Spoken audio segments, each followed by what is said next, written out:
मैं अमित विशिष्ट एक बार फिर आपके सामने हूं। आज भारत की जो क्रिकेट टीम है उसका बहुत बड़ा स्वागत हो रहा है। मुंबई में बड़ी परेड निकल रही है, बड़े लोग इकट्ठे हुए हैं, लाखों की संख्या में लोग हैं। याद रखिएगा, ये वही भारतीय टीम है जो पिछले साल हार गई थी और उस टीम के साथ खड़े होने वाला कोई नहीं था सिवाय एक व्यक्ति के, वो था नरेंद्र मोदी। उनके अलावा उस टीम के साथ उस समय हार के समय कोई खड़ा नहीं हो पाया था। और याद रखिएगा, जीवन में ये बहुत बड़ा मैसेज है, जीत के बहुत बाप होते हैं। जब आप जीत जाते हैं, सफल हो जाते हैं तो बहुत रिश्तेदार होते हैं, लेकिन जब आप असफल हों और जब आप हारे हुए हों तब आपके साथ कौन खड़ा होता है ये महत्वपूर्ण हो जाता है। और ज़्यादातर इंसिडेंसेस ऐसे होते हैं कि आप अकेले ही खड़े रह जाते हैं। सौभाग्यशाली वो लोग होते हैं जिनके साथ कोई उनके अपने खड़े हो जाएं। और आज भारत पूरा सेलिब्रेट कर रहा है, तो टीम इंडिया को और पूरे भारत को बहुत बहुत बधाई हो। हमारे जो प्लेयर्स हैं उनको जो सुख सुविधाएं मिलनी चाहिए, अगर सभी गेम्स में ऐसे ही मिले, ऐसा ही स्वागत सभी खिलाड़ियों का होना शुरू हो जाए तो उत्साह बहुत बढ़ जाएगा बच्चों में खेलने के प्रति उत्साह के साथ साथ इंटरेस्ट क्रिएट हो जाएगा। और जब बच्चा शौकिया खेलना शुरू करता है तब रिकॉर्ड बनाता है। टीम इंडिया और भारत को बहुत बहुत बधाई हो। क्रिकेट के क्षेत्र से संबंधित मैं आपसे बात करना चाह रहा हूं कि हमारे यहाँ गौशालाएं तो बहुत हैं, पूरे हिमाचल में बहुत हैं, हरियाणा पंजाब हर जगह हैं, लेकिन ज़्यादातर गौशालाओं की हालत बड़ी ख़राब है। कसाई खाने से भी बदतर हालत हो जाती है वहाँ पे गौओं की और गौवंश की। ऐसा ही एक उदाहरण बड़ू गगरेट के पास एक गौशाला है, उसका है। जैसा कि मुझे तस्वीरें आई थी, एक समाचार इसमें व्हाट्सएप पे ना ग्रुप है गगरेट समाचार करके, उन्होंने फोटोज शेयर करी थी कि कैसे एक बीमार लाचार गौवंश को उठा करके तो खड्ड के किनारे फेंका है जिंदा ही। ऐसा वो बोलते हैं कि ये गौशाला वाले हमेशा ही करते रहे हैं, बार बार करते हैं। मैंने उनसे पूछा था कि क्या मैं फ़ोटो यूज़ कर पाऊँ, तो उन्होंने किसी ने जवाब नहीं दिया। हो सकता है वो किसी को मन में ना हो या किसी और की फोटोग्राफ हो, तो इसलिए इंटरेस्ट नहीं उन्होंने शो करा। लेकिन समाचार मुझे पता चला तो मैंने आपसे डिस्कस करा कि अगर आप हिंदू हैं तो आपको उत्साही होना चाहिए गौ सेवा के लिए, गौ रक्षा के लिए। लेकिन जहाँ जहाँ पे गौशालाएँ हैं वहाँ पर भी जरूर जाइए, पार्टिसिपेट करिए। मैं गौ रक्षा किया करता था तो मैं गौशालाओं में लेकर के जाता रहा हूँ गौवंश को। फिर मैंने हालात देखे, फिर मुझे लगा कि नहीं, सेवा वहीं कर दो, दवाई दारू जो भी करना सड़क पे ही कर दो, गौशाला में मत भेजो। क्योंकि गौशालाएं ज़्यादातर बूचड़ खाना ही होती हैं। या तो वो गौओं को बूचड़ों को बेच देते हैं, बैलों को बूचड़ों को बेच देते हैं, या फिर ऐसे तड़प तड़प करके गौशालाओं में हिंदू लोग गौओं को मार देते हैं। ये सच है। शायद इसी चीज को देख करके राहुल गांधी ने हिंदुओं को हिंसक कहा हो, क्योंकि वैसे तो भगोड़ी कौम है, कश्मीर से भागे। पंजाब में देखो क्या बुरा हाल हुआ, 80-90 के दशक में हिंदुओं को ढूंढ ढूंढ करके मारते रहे उग्रवादी खालिस्तानी, तब कोई नहीं चूं करी। इतना होने के बावजूद आज भी अगर आप देख लो, पंजाब में मारे गए हिंदुओं के प्रति संवेदना या उनके प्रति भाव किसी का हो तो कोई नहीं है। कोई राजनीतिक दल नहीं, बीजेपी भी नहीं, भारतीय जनता पार्टी भी हिंदुओं के बारे में एक शब्द नहीं बोलती। पंजाब में जो उनके साथ कत्लेआम हुआ, खैर ये एक राजनीतिक एजेंडा हो जाता है इन राजनीतिक पार्टियों का। लेकिन हिंदू अगर हैं तो हमें गौ सेवा और गौवंश की सेवा रक्षा के लिए कोशिश करते रहना चाहिए।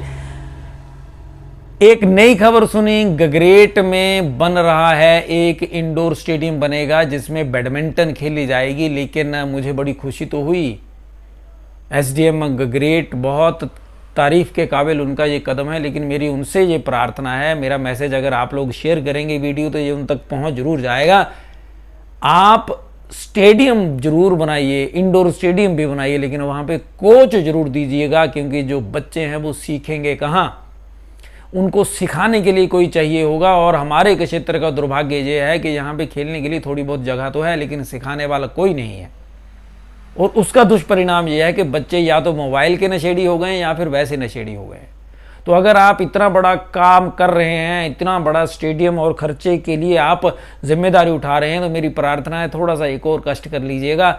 एक अदद कोच वहाँ पे जरूर उपलब्ध करवा दीजिएगा और स्थानीय लोगों को भी उसमें इन्वॉल्व कर लीजिए। CSR के जरिए, कॉरपोरेट सोशल रिस्पॉन्सिबिलिटी के जरिए जो लोग खर्चा करते हैं, बड़ी बड़ी कंपनियां खर्चा करती हैं, उनको बोल दीजिए तो वो 1 या 2 कोचेस वहाँ पे अपॉइंट कर देंगे जो बच्चों को सिखाएंगे लेकिन उनकी जो कोचेस हैं, जो बच्चे वहाँ प्रैक्टिस के लिए आए, तो जो साधारण आसपास के लोग हैं वो उन पे नज़र भी रखे हैं, रेगुलर वहाँ पे स्टेडियम में आते रहें, ताकि पता चले कि काम बड़ी ईमानदारी से हो रहा है। ये मेरी प्रार्थना और सुझाव दोनों है, क्योंकि स्टेडियम तो बहुत जगह बन जाते हैं लेकिन वहाँ पे बच्चों के खेलने के लिए माहौल नहीं बन पाता। क्यों? क्योंकि सिखाने वाला कोई नहीं।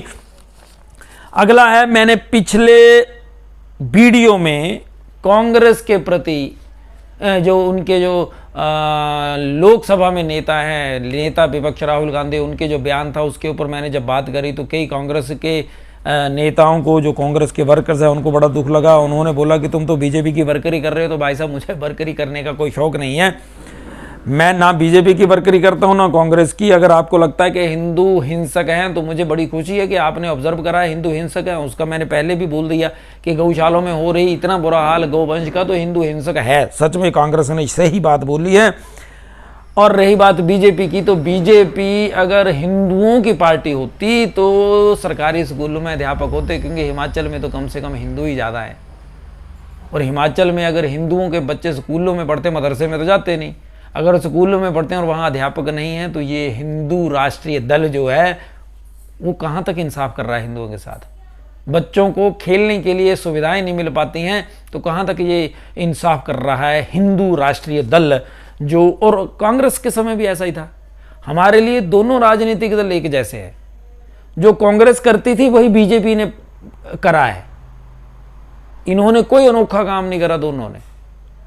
ठीक है, तो मुझे जो ठीक लगेगा मैं वो बोल दूंगा, जो गलत लगेगा मैं बोल दूंगा, क्योंकि मैं अपने विचार एक्सप्रेस कर रहा हूं। मैं यहाँ किसी के समर्थन में नहीं बैठा। लेकिन जो अच्छी बात है, अगर राहुल गांधी अच्छा काम करेंगे तो मैं उनकी तारीफ कर दूंगा। नरेंद्र मोदी ने अच्छा काम किया है तो मैंने बोला है ना, वर्ल्ड कप के साथ जब भारत की इंडिया टीम आज आ रही है तब तो सारे स्वागत के लिए गए, लेकिन जब हारी थी तो सिर्फ एक बंदा गया था, वो था नरेंद्र मोदी। तो मैंने बोला है। ऐसे ही कांग्रेस पार्टी का ये जो एजेंडा है, ये तो मैं पहले से ही जानता हूं। डिवाइड एंड रूल, कि जब इलेक्शन आते हैं तब जातियों में हिंदुओं को बांट दो, नहीं है तो भगवान के नाम पे बांट दो। हाँ, एक और बात जो मैं आप लोगों से शेयर करना चाहता हूं। अब देखिए, हिमाचल हो या पंजाब हो, पंजाब में हिंदू बीजेपी की सरकार तो बनी नहीं, या तो कांग्रेस की बनी है, या फिर वहां पे अकाली दल की रही है, या फिर अब आम आदमी पार्टी की है। यानी या तो कांग्रेस, अकाली दल, आम आदमी पार्टी। लेकिन वहां पे एक काम बड़ा खतरनाक हो रहा है जो पिछले 8-10 सालों में बहुत तेजी से बढ़ा है, वो है धर्म परिवर्तन। इस मुद्दे के ऊपर बीजेपी तो नहीं बोलेगी, लेकिन कांग्रेस, अकाली दल, आम आदमी पार्टी ये भी चुप होते हैं। अब उसका कारण वोटें होती हैं, क्योंकि ज्यादातर जो पंजाब की जनता है वो डाइवर्ट हो गई, कन्वर्ट हो गई है क्रिश्चियनिटी में। और उसका मैं एक और बात बता दूं, पिछले दिनों आपने कई जगह सुना होगा कि बेअदबी हुई है गुरु ग्रंथ साहब की। ज्यादातर केसेस में ईसाई लोग निकले। अब होना तो ये चाहिए था कि जो खालिस्तानी या जो कट्टर सिख हैं उनको इसके खिलाफ बोलना चाहिए था, लेकिन उन्होंने बोला सिर्फ एक ही है, हिंदू ऐसे। ये बड़ी चाल लगती है मुझे। ये चाल लगती है कि ध्यान डाइवर्ट रखो इनका, कभी किसानी के नाम पे, कभी किसी के नाम पे बस लड़ाई रखो। और मेन मुद्दा जो है धर्म परिवर्तन का, पंजाब के अंदर बहुत ज्यादा डेमोग्राफिक चेंज आ जाएगा थोड़े ही वर्षों में। आ रहा है, सबसे बड़ी चर्च बन रही है जालंधर में, देश की नहीं एशिया की। और आप हैरान हो जाएंगे, इन छोटी जो महत्वपूर्ण चीज थी इसके प्रति कोई नहीं बोल पा रहा, कोई राजनीतिक दल नहीं बोलता। तो ये जो इंबैलेंस बनेगा ये आने वाले दिन में, और जो लोग झंडा उठा करके कंगना के खिलाफ और फलाने के खिलाफ और हिंदुओं के खिलाफ बोल रहे हैं, उनमें से कोई भी ऐसा नहीं हुआ झंडा उठा करके ये बोलता हो कि हम धर्म परिवर्तन के खिलाफ हैं और हम लोग अपने पंजाब को फिर से एक खुशहाल पंजाब, खुशहाल राज्य बनाएंगे जिसमें धर्म परिवर्तन के लिए कोई जगह ना होगी। खैर, ये तो थी बात पंजाब से संबंधित, और उसमें बोलना पड़ेगा लोगों को। लेकिन